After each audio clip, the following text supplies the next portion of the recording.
Chhatrapati संभाजीनगरमध्ये seven hills ते गजानन मंदिर परिसरामध्ये अतिक्रमण हटाव मोहीम सुरू करण्यात आली आहे। बुलडोझरच्या साहाय्याने अतिक्रमण जमीनदोस्त केलं जात आहे। पोलिसांच्या बंदोबस्तात ही कारवाई सुरू आहे।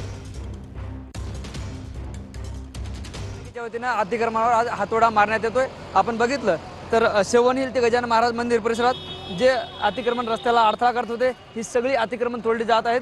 छोट्या पांढरपरे असतील शेड असतील अशा पद्धतीने जे आहे ते संपूर्णपणे बुलडोजर लावून या ठिकाणी उद्ध्वस्त केलं चित्र आपल्याला महानगरपालिकेच्या वतीने पाहायला मिळतं। खरं तर सकाळपासून ही अतिक्रमण मोहीम सुरू झाली आहे। गेल्या अनेक दिवसापासून शहरात जे आहे ते छोटे मोठे अतिक्रमण काढले जात आहेत आणि आपण जर या ठिकाणी बघितलं हा संपूर्ण शेड जे आहे ते जेसीबीच्या सहाय्याने आता जमीनदोस्त करण्यात आला आहे। खरं तर या भागात अनेक ठिकाणी जे आहे ते अतिक्रमण झालं होतं, त्यामुळे जे आहे ते वाहतुकीलाही मोठ्या प्रमाणात अडथळा येत होता, म्हणून जे आहे ते महानगरपालिकेने ही कारवाई सुरू केली। आपण बघतो हे छोटे किरकोळ विक्रेते आहेत, यांनी सुद्धा आपलं सामान जे मध्ये घेतल्याचं चित्र आपल्याला या ठिकाणी पाहायला मिळतं आणि महानगरपालिकेच्या वतीनं आज दिवसभर ही कारवाई जी आहे ते छत्रपती संभाजीनगरमध्ये करण्यात येणार आहे आणि अशा पद्धतीने जे आहे ते रस्त्याला अडथळा ठरणारे सगळे अतिक्रमण आता महानगरपालिका हटवताना आपल्याला पाहायला मिळणार आहे आणि पुढील काही दिवस जे आहे ही अतिक्रमण मोहीम सुरूच राहणार आहे। कॅमेरा पर्सन अमित आडेसह ज्ञानेश्वर लोंढे, TV9 मराठी, छत्रपती संभाजीनगर।